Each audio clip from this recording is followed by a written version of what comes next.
So welcome everyone to day 2 of the Birmingham Food Revolution Conference, and today is the Global Food System Revolution. So for those that are still joining or have just recently joined, please do put your name and your organisation and where you're joining the call from into the chat so we can see who's here, who's going to be getting involved in our Q&A sections throughout the day. And do play around with the Q&A function so you're familiar with the functionality of it and how you can submit your questions, particularly with all of the exciting keynote speakers, the presentations and the panelists that we're going to be having today. So we definitely want your questions in. Today is going to be jam-packed, full of exciting viewpoints, insights, knowledge, and so much more. So in a minute, I'll go through the agenda and what we're going to be covering today and the type of sessions that we're going to be having. But I thought it'd be useful to have a bit of a recap on day 1, which was the Birmingham Food Revolution for the food strategy launch.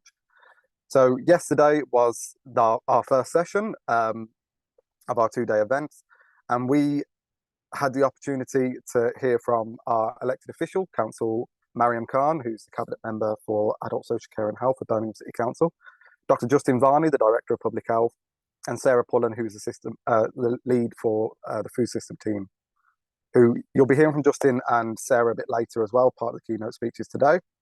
But it was a fantastic opening to show the level of responsibility and leadership and the energy behind driving the Birmingham Food System strategy to this point where we launched it. We then delved a bit deeper into the essence of what is the Birmingham Food System strategy, going through the work streams and how it was all set up. And you can access and check out the Birmingham Food System strategy at Birmingham Food Revolution web pages. Just Google Birmingham Food Revolution and you'll be able to find out more information there. We then heard from Birmingham food legends. So these are people that are on the ground, on the front line, making a real difference, driving the Birmingham food system. So we heard from the Aston Villa Foundation, the Active Wellbeing Society, Kashinga Gardens, and a medical practitioner who are all right on the ground, making a difference, being innovative in their approach. We then came back later on in the afternoon to hear from strategic thinkers and policymakers from the Food Foundation, from the University of Birmingham, University College Birmingham, who showcased what type of food system they want to see for the future and how we're going to map that and the innovations that are possible to achieve together. And then we finished off with focusing on how we're going to turn the Birmingham Food System strategy into a reality. So not just a document that's going to sit on a shelf, as one of our speakers said yesterday, but an actual action plan that is deliverable, that is measurable, that utilises the Big Bold City tool and the FADMAP tool, and that we can showcase over the next 8 years, 7 years up to 2030, but also what we can utilise and share with other partners on how we can create these tools of measuring food system activity. So yesterday was full of energy and it was a fantastic start to what today is the next step, and us stepping up, going from a city focus to a nation focus and an international focus. So we're going to be looking from a UK lens, but also our global lens with partners from across the city and across the world. We have some incredible minds from the space of food justice, from city collaborations at the Milan Urban Food Policy Pact, from international partners at the UN, some big TV stars and celebrities and thought thinkers in this space, and then we'll be moving into that brilliant area later on in the day. We'll be hearing from UK leaders in lots of different environments so we can get those unique points of view, which would be a good time to showcase the agenda. But before I move on, I just want to introduce the 2 hosts for today. So I'm one of your hosts today. My name's Bradley Yakub. I'm a Senior Public Health Officer in the Food System Team at Birmingham City Council. And I'm joined with the amazing other host, is Leticia Petrovic, who's the City Food Policy Lead at the Food Foundation.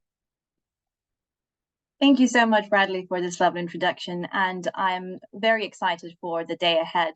It's really been an amazing journey. I've joined the team, the Birmingham Food System Team at the council in February this year, And even though the Food Foundation has been working very closely with Birmingham across a number of years, and we focused a lot on building the capacity and the international partnerships and knowledge exchange that we now have with Milan and other bilateral partners across the Commonwealth. But this year has been particularly amazing because we started mobilizing the action groups and work streams that are going to take us into the next phase of the strategy delivery, the actual action planning and the delivery, which has been particularly exciting. And I hope that today, everyone who has joined, whether you're from a different city and organization, from UK or internationally, can take something away that you can bring into your communities, into your organizations, and be inspired to drive this global food revolution. So very excited for today. Fantastic, thank you. So I'll move on to our agenda, just as a reminder for anybody who hasn't seen the agenda or might join the call through the webinar link that's been shared on LinkedIn and Twitter.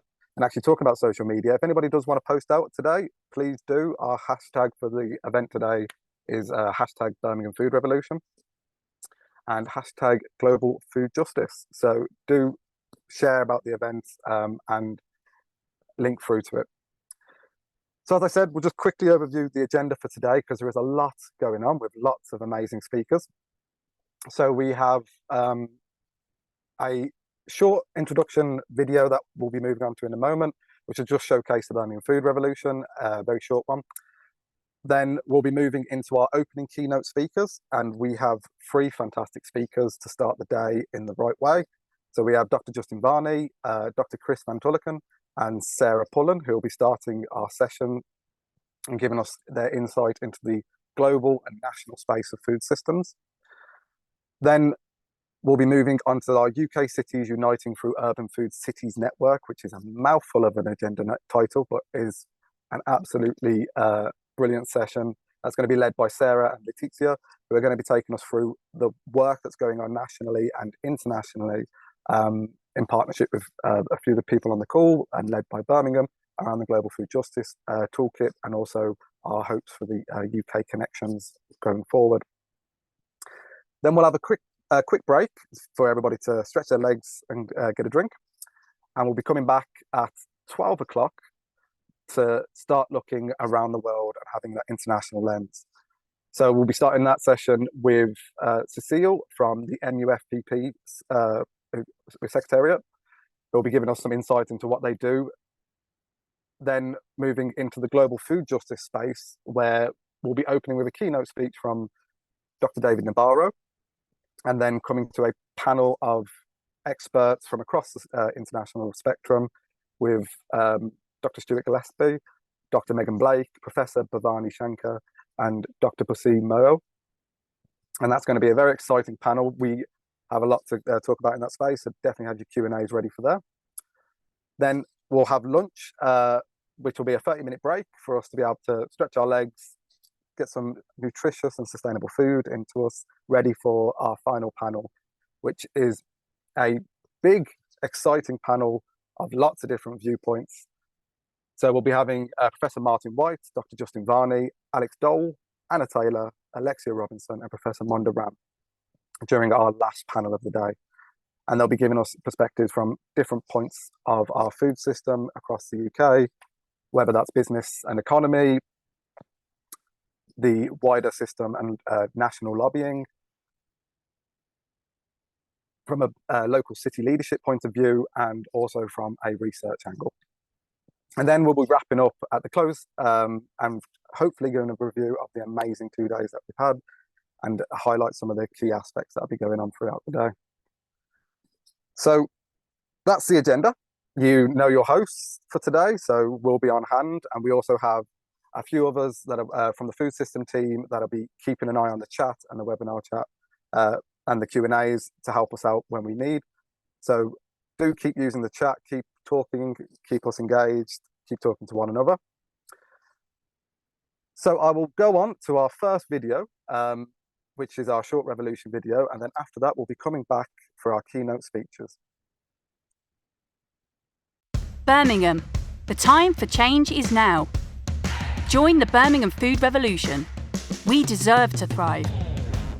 through a diet that is nutritious and well balanced, that respects the world around us. Food that is fair and stands up to injustice at every stage.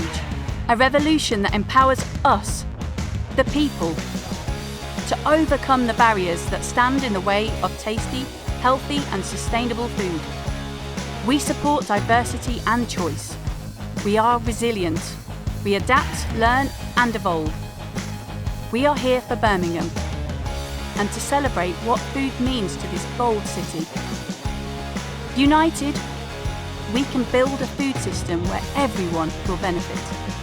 The time is now to collaborate, to empower, to equalise. We need to go further than sustainability. We must go deeper and fix the very foundation. We demand a thriving food system built to regenerate and ignite powerful change in our environment, our communities and our economy. The road ahead is long, but the Birmingham food revolution has already begun. Are you ready to join us and build a better future for Birmingham?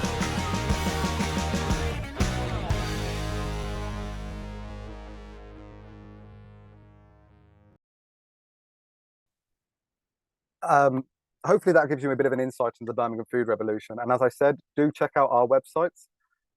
So the website is www.birmingham.gov.uk/food revolution. Or Google search Birmingham Food Revolution and you'll be able to find the Birmingham Food System Strategy, the Global Food Justice Pledge and Toolkit, and so much more. So that will help to get you into that space and find out more about the work. But after the keynote speakers, we will be having a short video on the Birmingham Food System Strategy, because it's only right for us to be able to showcase the strategy in its full space. And then we'll be moving into the Sarah and Letitia's part, which will be talking about the UK Urban Cities Network and more. So moving into our keynote speeches, then on the screen you'll see our 3 speakers. But what I'm going to do is stop sharing, because we don't want to be seeing the slides. We want to be able to see our speakers in all their glory as they're coming through. So we will be starting with Dr. Justin Varney, and then moving into Dr. Chris Van Tulleken later, and then Sarah will be closing the keynote speaking section. So to introduce Justin, so Dr. Justin Varney is Director of Public Health at Birmingham City Council.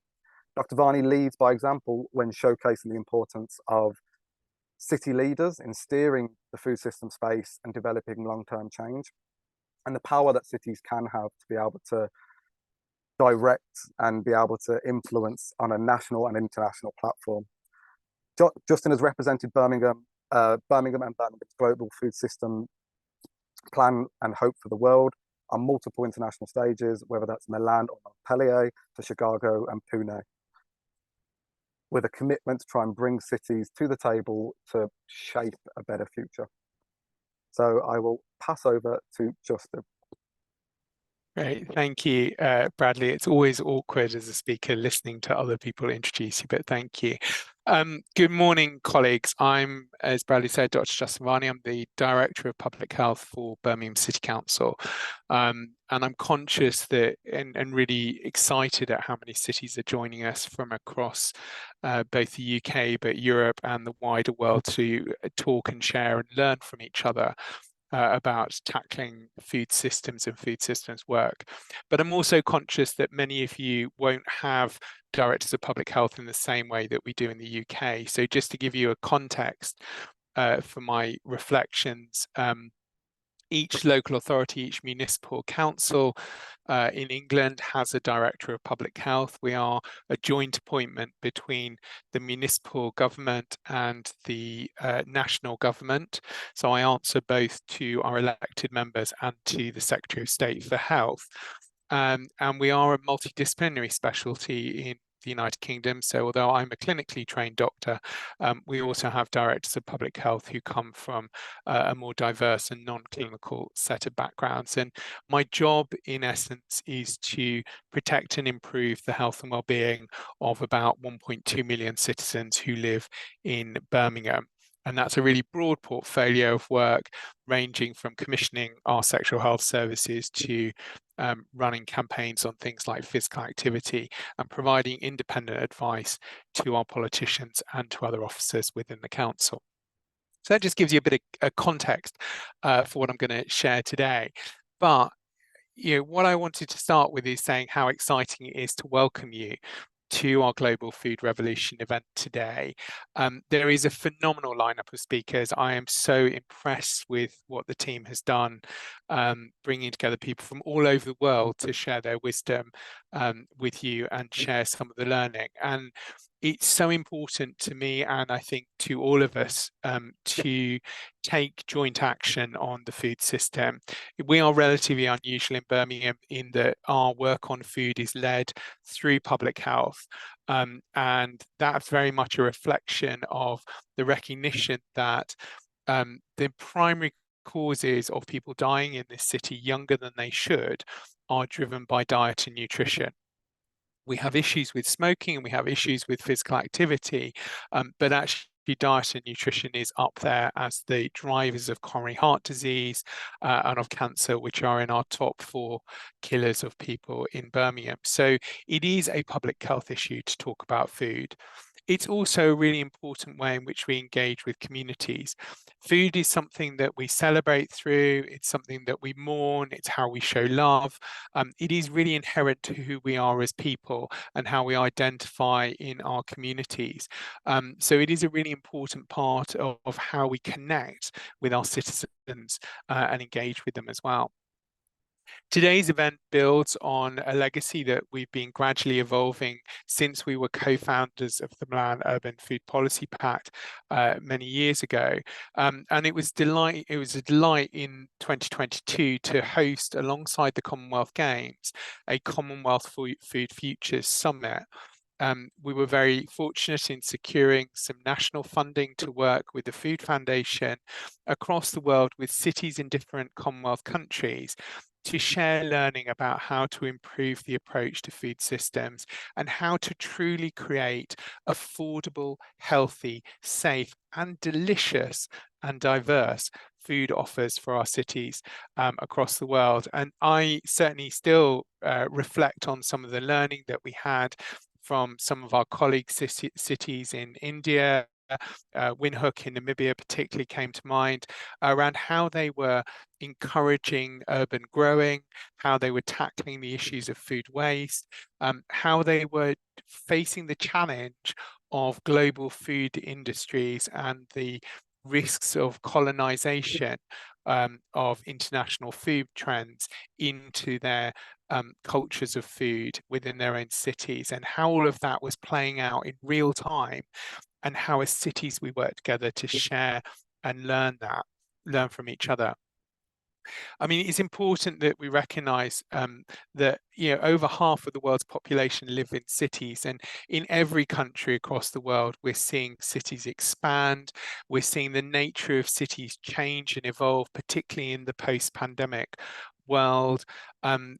Cities are unique when we talk about food systems. We don't have the space in a city to grow enough food for us to feed our population. And if you've not visited Birmingham, I do encourage you to come to our wonderful city, but because we have slightly more canals than Venice. I think it's about a meter's difference, but 80% of the canals in the UK run through Birmingham. And if we planted along all of the canals in the city, which is miles and miles of canal network, fruit trees, take apple trees, for example, we still would not have enough trees to feed every citizen an apple a day.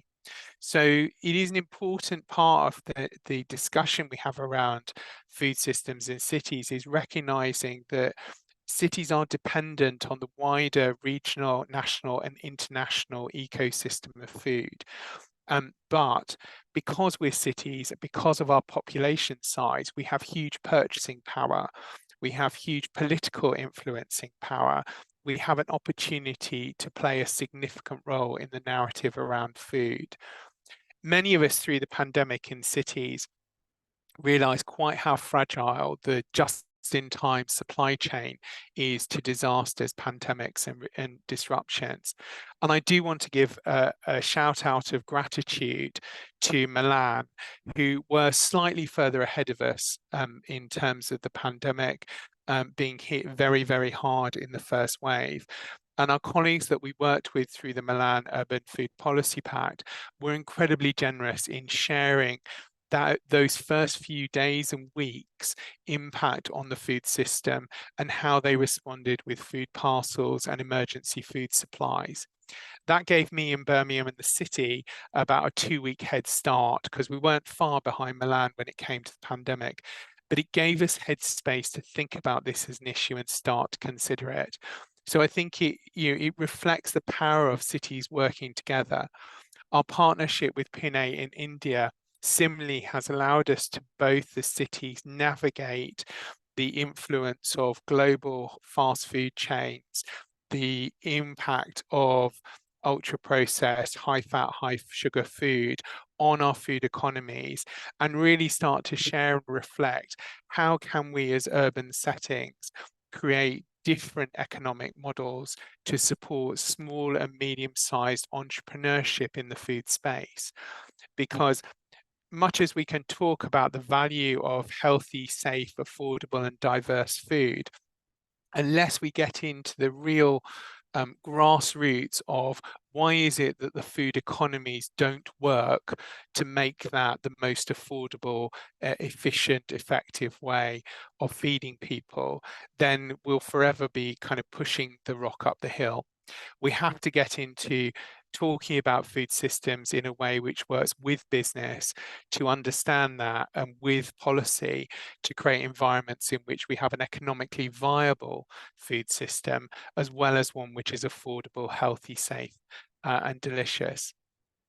I'm delighted that later today, the Milan Pact team from Milan will be sharing more about this amazing network. The work that you will hear from Sarah and the team later today about the food strategy in Birmingham, the food revolution here, has been absolutely inspired by our membership of the Milan Pact network.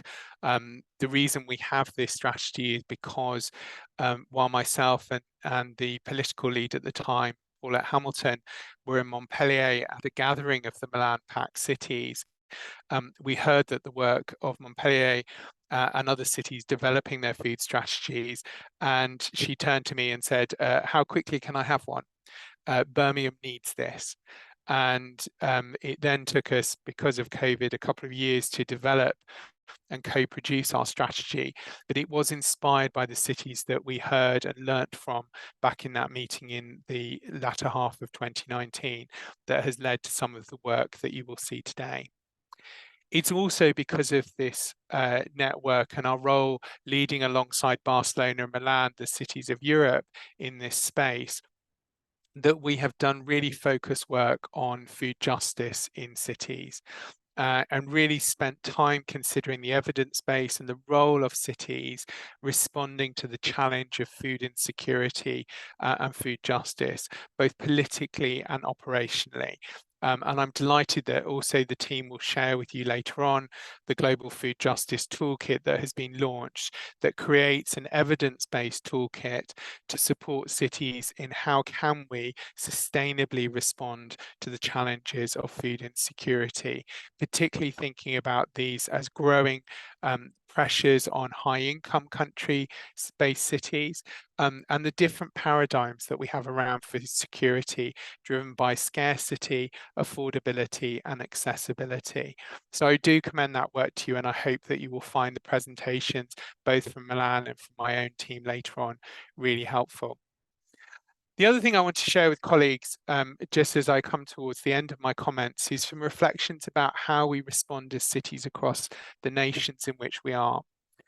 As we started this work and some of our reflections over the pandemic, we were linking with some of the global institutions working on food security and on food systems.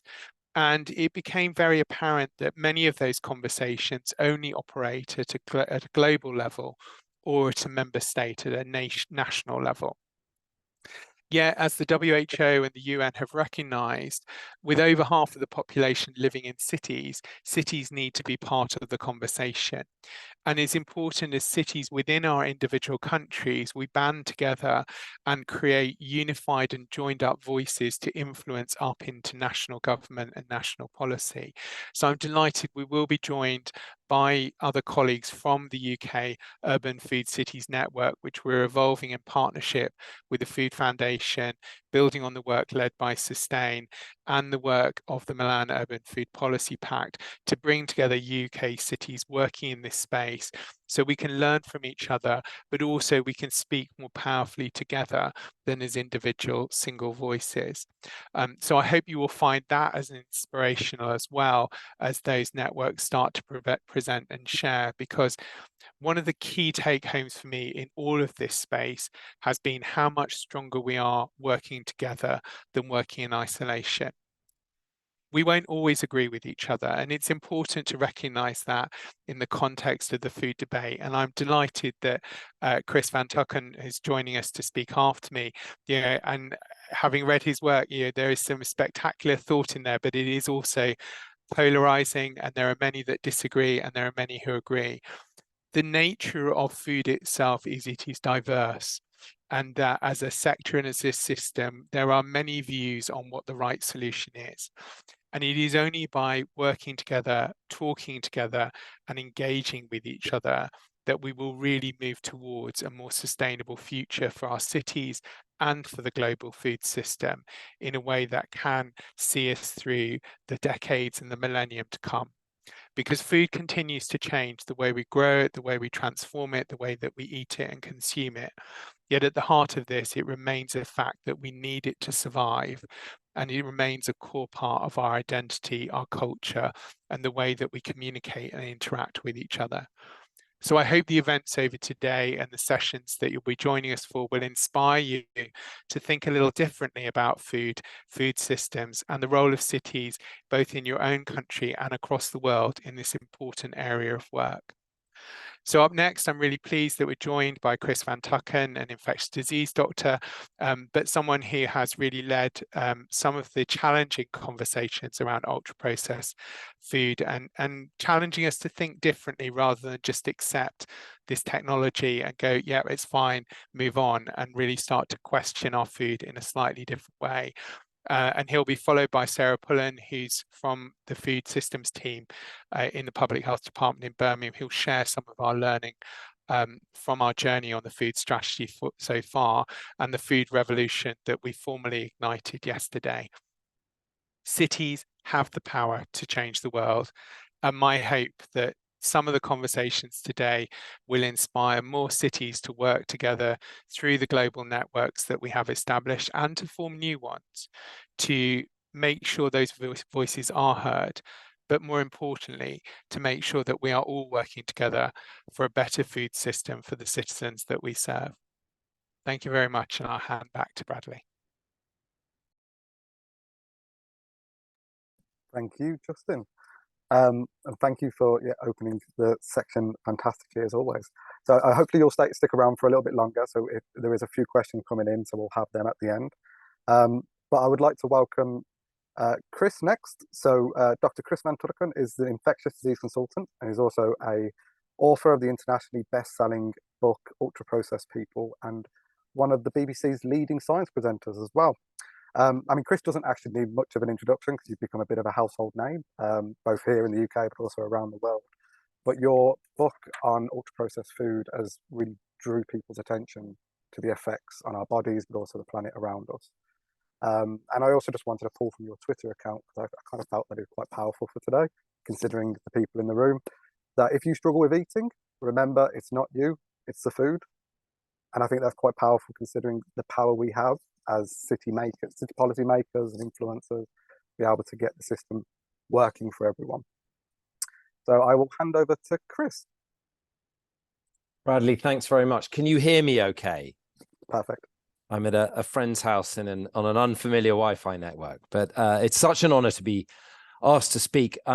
It was really wonderful hearing Justin frame everything so positively, and And the same is true on the literature surrounding this event. And I want to frame things a little bit more argumentatively. I think it's important that someone does that, and it seems to be me at the moment. I want to talk about food processing, because as Justin said, lots of people disagree. So I want to mount a set of arguments today.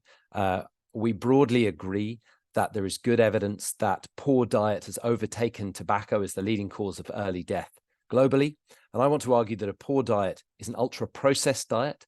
And whilst that isn't a flawless definition, and there is lots of good faith discussion to be had around the effects and mechanisms and evidence around ultra-processed food, the evidence is now pretty robust. I want to make the case there are valid comparisons between ultra-processed food and cigarettes in terms of harms and addiction, and that there are valid comparisons between the companies that manufacture ultra-processed food and the tobacco companies in terms of their incentives, their actions, and in terms of how we might regulate them.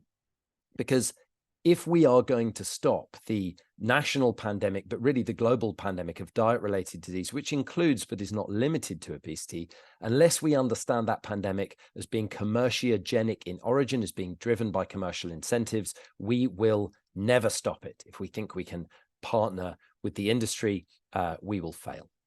So the first thing to say is that processing is ancient. It has shaped our physiology. Humans have been processing our food for well over 1 million years. The evidence of processing is written into our genes for starch digestion, for alcohol metabolism. It shaped our teeth, our jaws, our guts.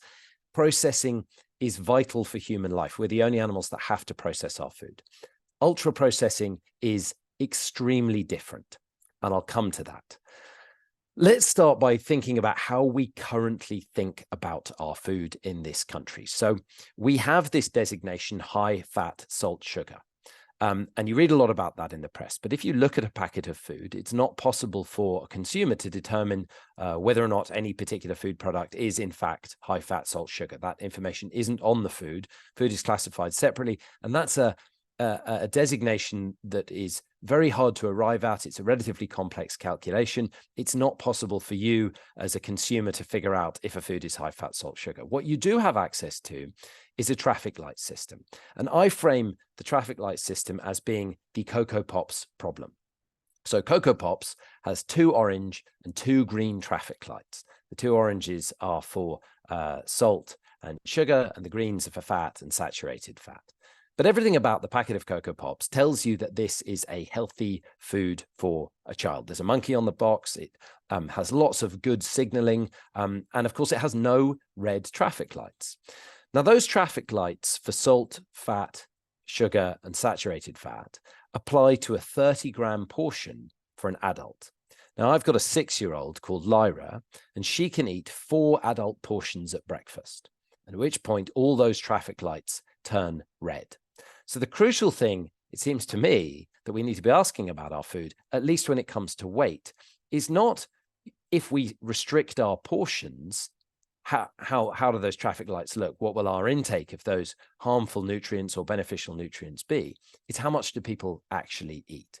And if, of course, anyone's tried to stop a 6-year-old eating Cocoa Pops, they'll know it's a very difficult thing once that box is on the table. So at the moment, we think about food in terms of its nutrient profile, and the higher the bad nutrients, the salt, fat, sugar, and saturated fat, the more harmful the food is.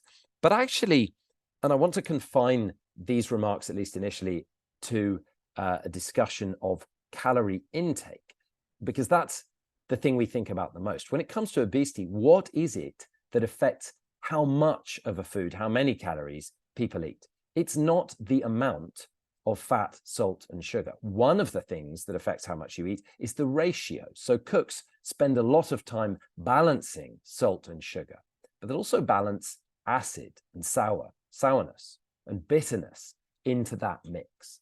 So that's all processing. Once you're starting to fiddle around with the ratios and the other tastes, then we're talking about processing. And that's what drives excess intake. It's not absolute nutrient values, it's the ratios. What else drives excess intake? The monkey on the box. We have really good evidence that marketing is one of the things that really affects excess intake.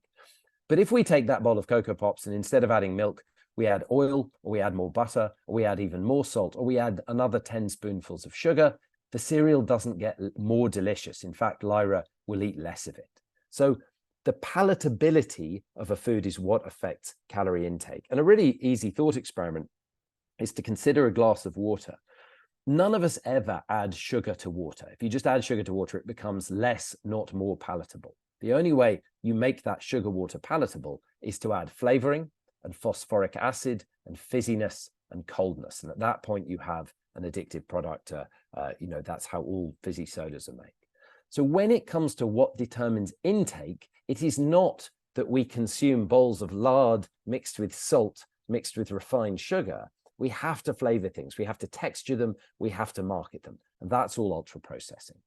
So processing, ancient, ultra processing, very different. There's a long formal scientific definition, but it boils down to anything wrapped in plastic that contains an unfamiliar additive that you don't find in a family kitchen. It's almost certainly ultra processed. The definition was arrived at not arbitrarily, as we are hearing from industry. It was arrived at because communities of scientists in South and Central America, particularly a group in Brazil, realized that obesity had gone from being essentially unheard of to being the dominant public health problem in around about a decade. And the only thing that had happened was an influx of industrially processed American food from the global north. And so they looked at the foods that were driving the pandemic. They had really good high-resolution epidemiological data, and they created a definition that would describe those foods. That was in 2009, and we now have 14 years of data that tells us about the effects of this food. That data isn't perfect. Most of it is epidemiological, and most of you on this call will understand the flaws in epidemiological data. But I would argue very strongly that we have much, much stronger evidence about the category of ultra-processed food, not any one product, but the category of ultra-processed food, than we do about any other way of classifying food. There is no coherent system for designating foods to be high fat, salt, sugar. And if we look at the various systems around the world that do it, there is no evidence about that system. We do have some evidence around sugar being harmful and promoting weight gain, a bit of evidence around saturated fat, and a lot of quite good evidence around salt. But the thing about the evidence for ultra-processed food is that of all the prospective studies, the epidemiologists face this problem of going, are we sure that these, what we're calling ultra-processed food, isn't just junk food that's high in fat, salt, and sugar? That it isn't just food eaten by people who are already disadvantaged, people who smoke, people who drink, people who live in poor housing. So like all good epidemiological teams, and this is research that's come out of Harvard, Cambridge, Imperial, UCL, where I work, some of the best epidemiologists in the world, they said, let's make statistical adjustments for all that. So almost all of the prospective models, whether they are examining the effects on early death, dementia, cancer, cardiometabolic disease, inflammatory disease like Crohn's, all of the models make adjustments for salt, fat, sugar, fiber, dietary pattern, educational level, and so on. The effects that we see in terms of negative health outcomes remain the same, not just in significance, but in magnitude. In other words, it is the processing that is making the difference. You can make salty, fatty, sugary food that doesn't seem to be too harmful, probably because it's not very palatable. It's the processing, the flavoring, the emulsification that does the harm. Now, we've got a lot of good epidemiological evidence, and the thing that we're hearing from industry and from the institutions that are funded by industry is, but what about the mechanism? We do need to do more work on the mechanism. Actually, and I'm happy to go into this in more detail, we have a huge amount of evidence from laboratories and from other clinical studies about the mechanisms. The food is soft, it's energy dense, it's textured, flavor enhancers we know drive excess consumption, and we have growing robust evidence around some of the additives, so particularly the emulsifiers and particularly the non-nutritive sweeteners. And the fact that all the studies make adjustments and control for salt, fat, sugar, and fiber tells us something really important, which we kind of already know from other lines of evidence, which is that we can't reformulate this food. You can take the sugar out of the can of cola, and it doesn't seem to be an improvement in health. You can take the fat out of the yogurt and replace it with modified maize starch. It won't seem to improve health in any of the dimensions. That's what the evidence shows us. And so the argument for reformulation, I think we should be reformulating food. I'm sure there is a spectrum of harm from individual UPF products, but the evidence, I think, shows that the gains we get from reformulation are fairly limited. And what we need to deal with the health emergency that we're currently living in is a revolution in the opportunities that we give people to eat. And I was so excited to hear Justin use the language of opportunity, of choice, of affordability, of good food, to frame it in terms of increasing people's freedom and choice. Because I want to be really clear here. I do not want to ban UPF. I do not want to tax it at the moment. That would be extremely regressive. What we need to do is increase the affordability and availability of real food and give people fair evidence-based warnings about the evidence around ultra-processed food.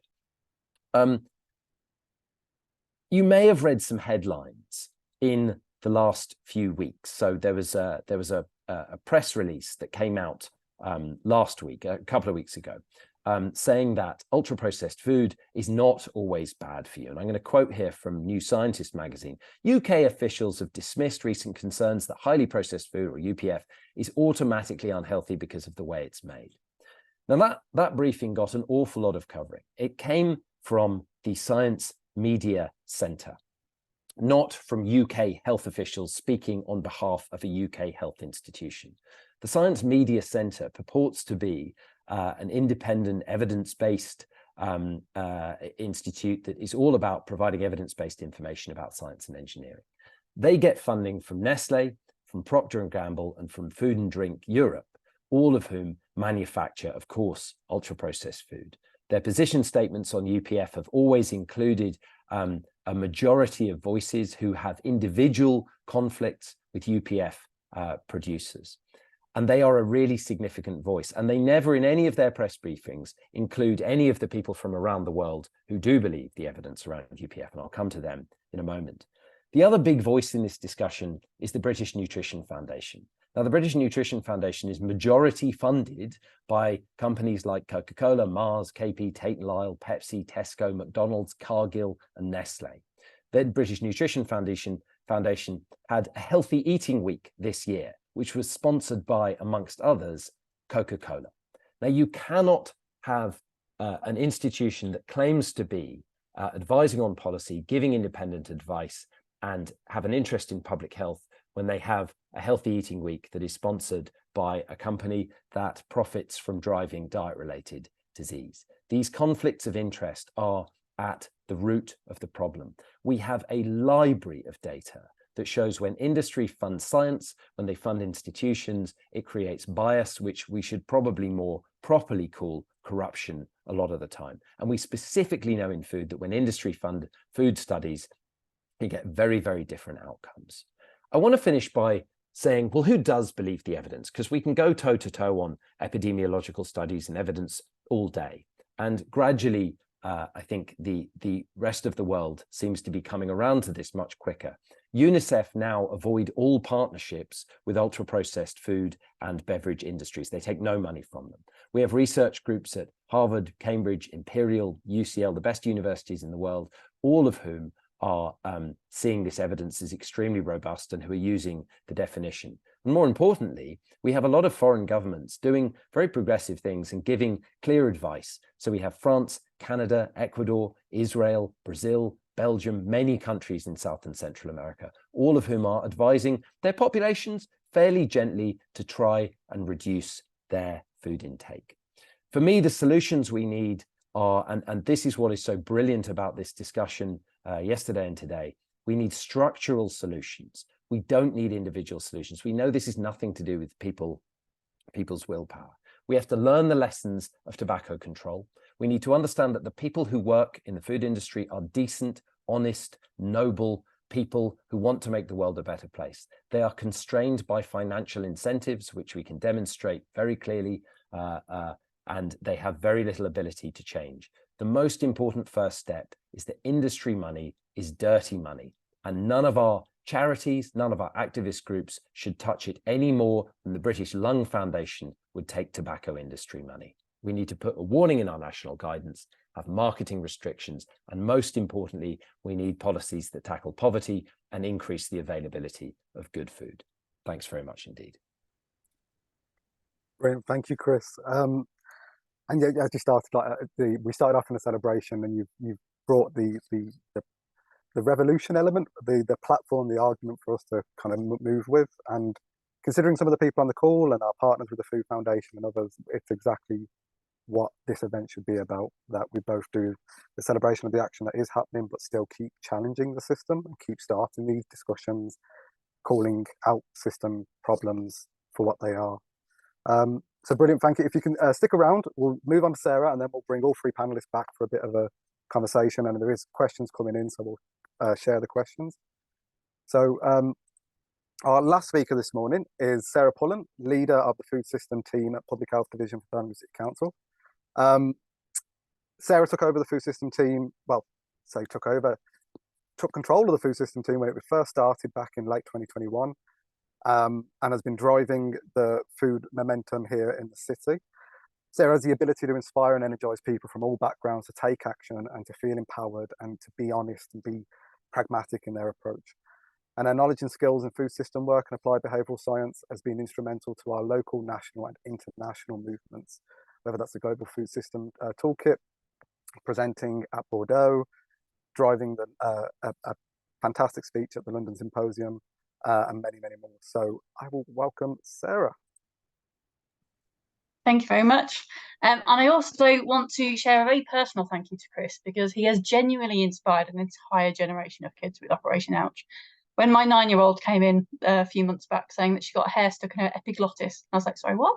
And that was a direct result of watching Operation Ouch and the inspiration that's given to medicine and science. So thank you very much for that. But yeah, my reflections lead on very well from both Justin's and Chris's perspectives. And I think the thing I'm passionate about with conferences like this is sharing things that people can take away and apply in their own settings as well. So what I'm going to share is 10 things that we've learned during the process of developing the Birmingham Food Revolution, and in the process of trying to achieve very complex system change. So the first thing that we've learned over this time is that times of crisis really are times of change, and it leads to huge opportunities. This is because people are very risk averse. Like if you at a stable time approach somebody and say, oh, have you thought about changing your process here or shifting how you go about doing this, you will find a lot of resistance, and people are rightly worried about the unknown. So there's two things you can do about this. You can increase certainty by making sure that you've sense checked your ideas, you've beta tested them and developed them well. But the other thing that can happen is that when things are completely chaotic and thrown up into the air, you can bring in brand new ways of doing things, reflecting and collaborating together. And this was seen during the COVID pandemic with the cost of living response, and the coordination around food parcels and making sure the most vulnerable people in our city were supported, and the instigation of the Food Justice Network, which is hundreds of community and voluntary organisations in the city collaboratively working together to support those who need it most. So I think, although these challenging times are awful in so many ways, I think it's our duty to bring that together and see what we can achieve in that situation. And the second point I wanted to share is that system solutions take a lot of coordination.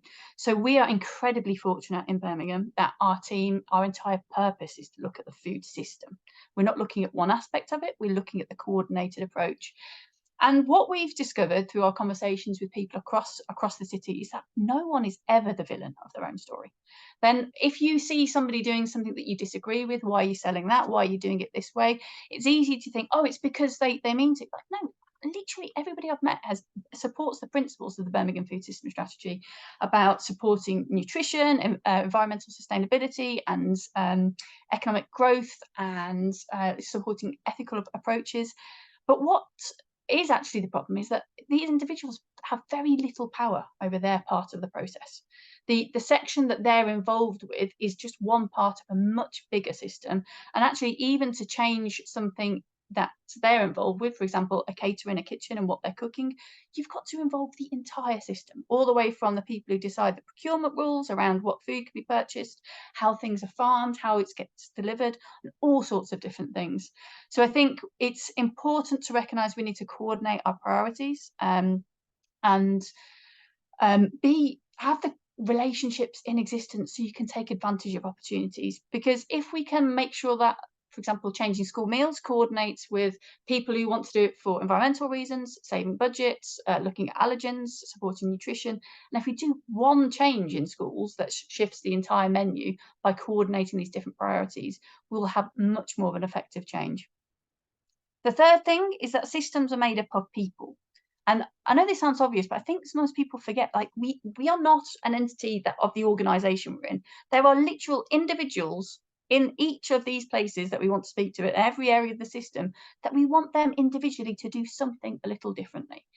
And it doesn't matter if you're looking at top down, bottom up, or everything in between. There's so many individuals that all need to do something a little differently.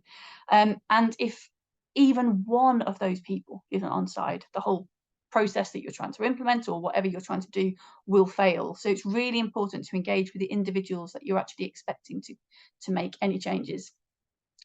The fourth point is that you really need to be curious. You don't go in with expectations of what you want to talk to people about, or that you've got an idea that you want to run past them. This is an exploratory mission. We have to go out and meet everybody across our food system, have a genuine interest in their daily life, what the barriers they face, the opportunities, their ideas. And by doing it in that very open way, you discover a lot of commonalities between people. And then you go, oh, I spoke to somebody last week that mentioned that. And you can either connect to them, or you look at a new project idea.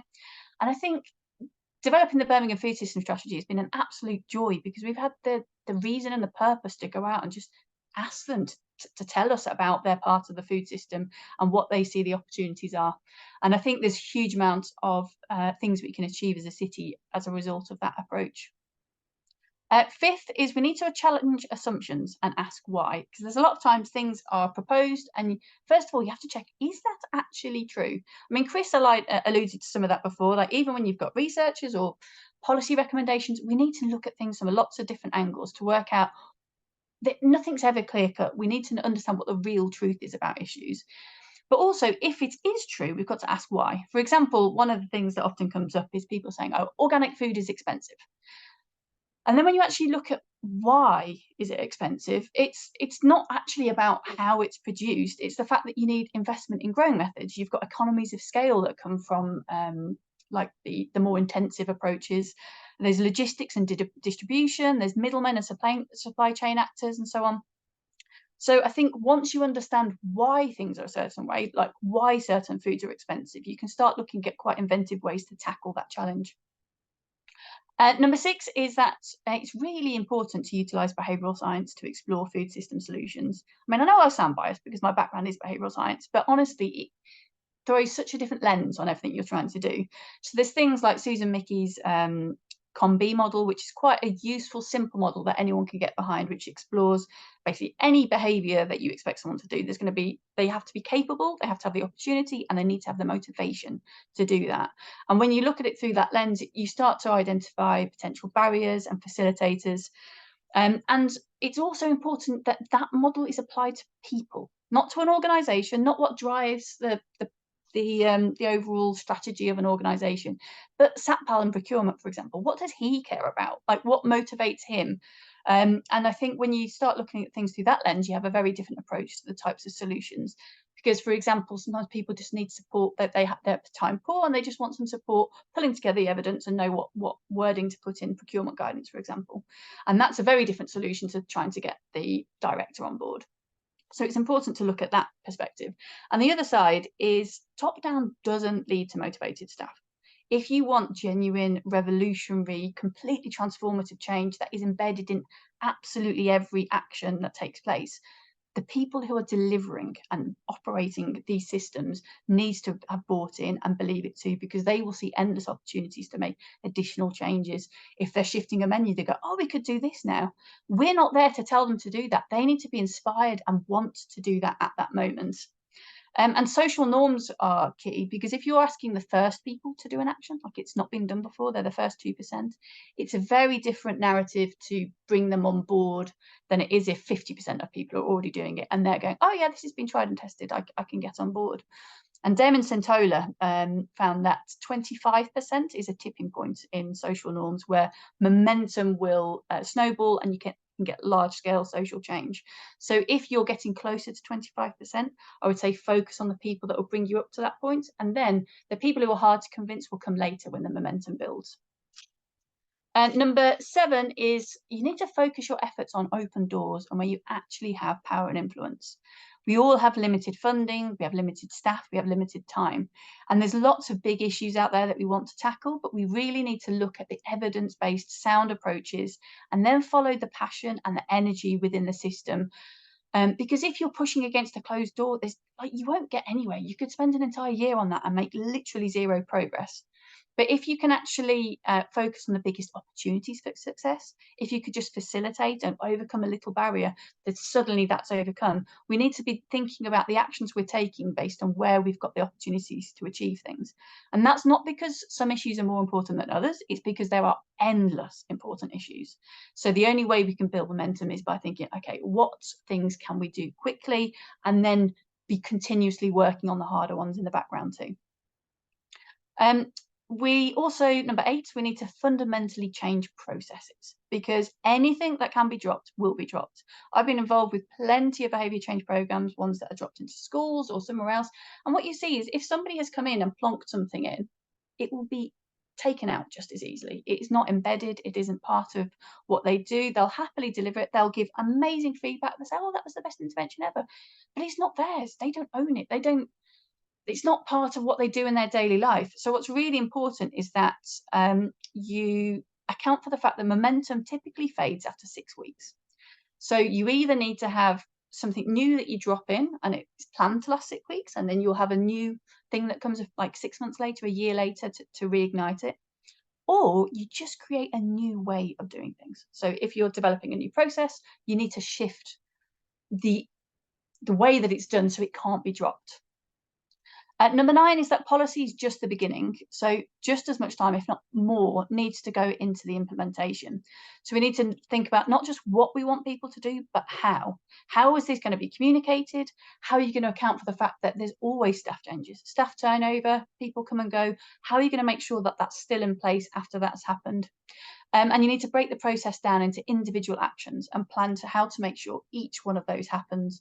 Trial it, adapt and improve it. And just make sure that you've really worked out the how. For example, in a school, like if I keep coming back to the example, but if you've got a food waste bin and then you find out the reason people weren't using it was because it was in the wrong location in the kitchen, that's such a simple fix, just move the bin. But if you hadn't to talk to people and looked at the how, you wouldn't have identified that as the solution. And finally, the one other thing that we've discovered during this process is that the best solutions are often really mundane. Like they're not all these fancy things. Just, for example, surplus food being redistributed across the city, we realised that food projects needed fridges. They just needed storage. And then, so we had an affordable food infrastructure fund, and we funded hundreds of £1,000s worth of equipment for these projects to be empowered to do something they wanted to do anyway. And I think it's really important to look sometimes to think, is there some simple solution that will actually enable people to do a lot more? And that's where the co-production and the co-ownership of this movement and our strategy is really key, because you identify those types of things. And I've probably waffled on too long, so I'll stop now and I'll pass on to Bradley. But thank you very much. Thank you, Sarah. So I will bring all of our speakers back. So let me just add the spotlight onto our 3 speakers. Hopefully, there we go. So thank you all for your time this morning and for your insights into your backgrounds and into your expertise, into your specialisms. So I know that we are slightly close to time, so I don't want to keep it too long. So we've only got time for one question, which I'll put to all 3 members of the panel. And then there is a few questions that are in the chat. So what we'll do is we'll share them around with all of the panelists today, and they'll be able to hopefully share their answers back with us, and we'll put them onto our website. But the first question, I'm just going to make it slightly broader so it works for all 3 panelists, is how would you address the power and control of the world food system, particularly in light of the lack of healthy food choices, supermarkets, the infrastructure? How would you challenge that power and control? What is the lever that's needed? Who would like to go first? I'll open it in that way.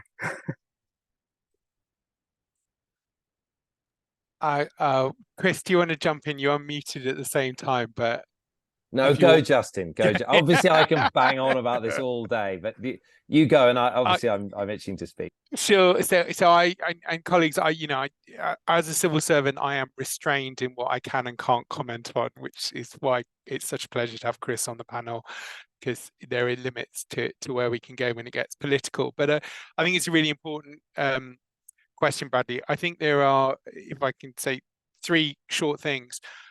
One, we have to change the model of minimum income, living wage, affordability. People have to be given choice.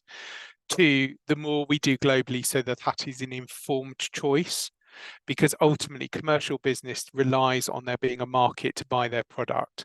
And we have seen again and again, actually, if consumers make different choices, industry behaves differently. But we have to fuel that. And then the third is actually we have to work better as networks. We will never, as individual municipalities or as charities or as activists, have enough funding or resources in the way that those that peddle a different narrative have.